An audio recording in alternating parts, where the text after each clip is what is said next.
যতখানি হয়ে রই চুপ, ডুব দিই তারও অধিক গভীরে।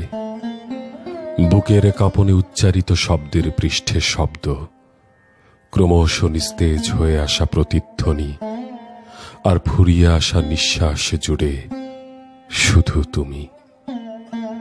মন আর দমের দূরত্ব না বোঝার দায়ে মৃতপ্রায় প্রেমিকের অঙ্ক মেলে না। তোমাকে মনে হয় শুভ্র আসমান, আর প্রেম যেন অথই সমুদ্র। নিশ্চুপে ডুবছে নিরুপায় প্রেমিক। মেঘের ছায়া নামে জলে শিহরিত কায়া যেন তোমার আলিঙ্গন। যখন যখন ঢেউয়ের নাচনে ভাসছে মেঘের ভেলা, তখনই ডুবে যায় বেলা। হেলা নয়, এই তো নিয়ম। গভীরে ডুব যেমন প্রেমিকের।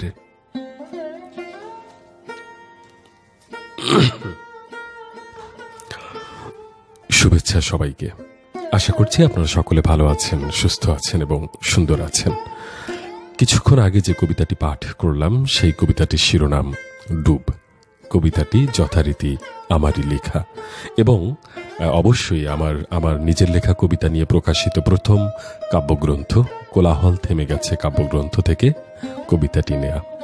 কবিতাটি আপনাদের কাছে কেমন লেগেছে না লেগেছে অবশ্যই সেটি মন্তব্য করে জানাবেন, ভালো নাকি মন্দ, বা আরো কতখানি থাকে না, বা একজন কবির প্রতি আপনাদের যা যা পরামর্শ বা তার লেখাটি নিয়ে আপনাদের যা যা মন্তব্য বা পরামর্শ আপনারা আমাকে নির্দ্বিধায় জানাতে পারেন। কবিতাটা আমি লিখেছিলাম অনেক আগে, আজকে থেকে কমপক্ষে 2-3 বছর আগে হবে।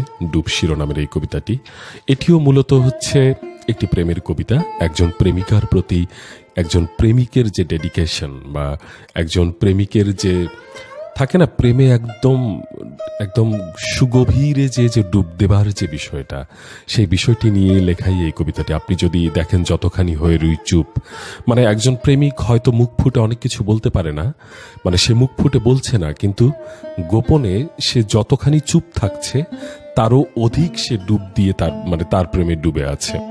এবং সে এখানে লিখছে, এখানে লেখা আছে, বুকের কাঁপনে উচ্চারিত প্রতিটি শব্দের পৃষ্ঠে শব্দ, ক্রমশ নিস্তেজ হয়ে আসা প্রতিধ্বনি, আর ফুরিয়ে আসা নিঃশেষ জুড়ে শুধু তুমি। প্রেমিক বোঝাতে চাচ্ছেন যে তার বুকের কাঁপনে উচ্চারিত প্রত্যেকটা শব্দ এমনভাবে প্রতিধ্বনিত হচ্ছে, এতটাই প্রতিধ্বনিত হচ্ছে যে সেখান থেকে বোধহয় তিনি মারা যাচ্ছেন। হ্যাঁ, তো এই যে তার নিঃশ্বাস ফুরিয়ে আসছে, সেখানে সেই ফুরিয়ে যাওয়া নিঃশ্বাসের মধ্যেও তিনি তার প্রেমিকাকে অনুভব করছেন। মন আর দমের দূরত্ব না বোঝার দায়ে, আমাদের মন এবং আমাদের যে নিঃশ্বাস, সেই মন এবং নিঃশ্বাসের দূরত্ব না বোঝার দায়ে মৃতপ্রায় প্রেমিকের অঙ্ক মেলে না। তোমাকে মনে হয় শুভ্র আসমান, আর প্রেম যেন অথই সমুদ্র। অর্থাৎ এই যে প্রেমিকাকে মনে হচ্ছে শুভ্র আসমান, আর প্রেমটাকে, তার প্রেমিকার প্রতি যে প্রেমিকের প্রেম, সেই প্রেমটাকে মনে হচ্ছে গভীর সমুদ্র। অর্থাৎ আসমান এবং সমুদ্রের মধ্যে এই যে সুবিশাল একটা দূরত্ব, হ্যাঁ, প্রেমিকার কাছে পৌঁছতে না পারার এই দূরত্বটা বোঝাচ্ছে। যা হোক, এরকম আপনারা যারা কবিতাটি শুনেছেন, আপনারা হয়তো চাইলে আরো একবার শুনতে পারেন। আপনারা শুনবেন কবিতাটি এবং শুনবার পর চেষ্টা করবেন কবিতার একটু গভীরে প্রবেশ করবার জন্য, কবিতার অর্থ বা কবিতায় ব্যবহৃত উপমাগুলো বুঝবার জন্য। তখন দেখবেন যে আপনি যখন বুঝতে পারবেন, যখন আবিষ্কার করতে পারবেন, তখন কবিতাটি আপনাদের কাছে আরো সুন্দরভাবে, আরো অ্যাস্থেটিক, আরো নান্দনিকভাবে আপনাদের কাছে ধরা দেবে।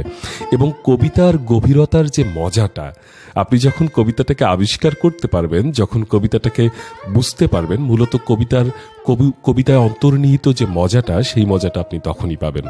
আমি একটু বলতে গেলে পণ্ডিতের মতন বকবক করে 2-4টে শব্দ হয়তো খণ্ডন করে আপনাদেরকে বলে দিলাম, যেটা একজন কবির ক্ষেত্রে একেবারেই অনুচিত। এটা আসলে পাঠকের উপর ছেড়ে দেয়াই ভালো।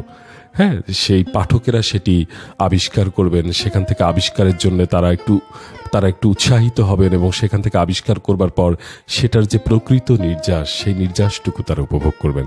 যা হোক, কবিতার শিরোনাম ডুব, আমার নিজের লেখা কবিতা।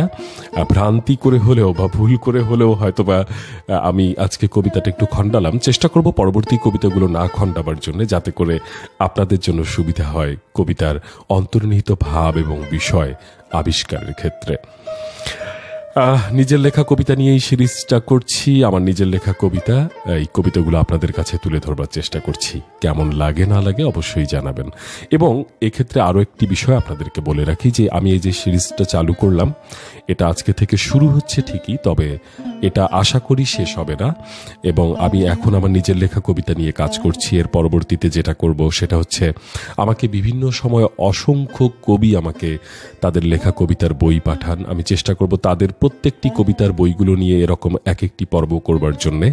এবং একই সাথে বাংলা কবিতা আবৃত্তি বিষয়ক যে বিষয়গুলি আছে, যেমন উচ্চারণ, প্রমিত উচ্চারণ থেকে শুরু করে আবৃত্তি, আবৃত্তির ভাব, কবিতার ভাব বিষয় বা আবৃত্তির নির্মিতি, এই সমস্ত বিষয় নিয়েও আমার পরিকল্পনা আছে ভিডিও বানাবার। আপনারা সঙ্গে থাকুন, যেরকম করে সঙ্গে ছিলেন সবসময়। আশা করছি আমাদের আগামী সুন্দর হবে। শুভকামনা সবাইকে।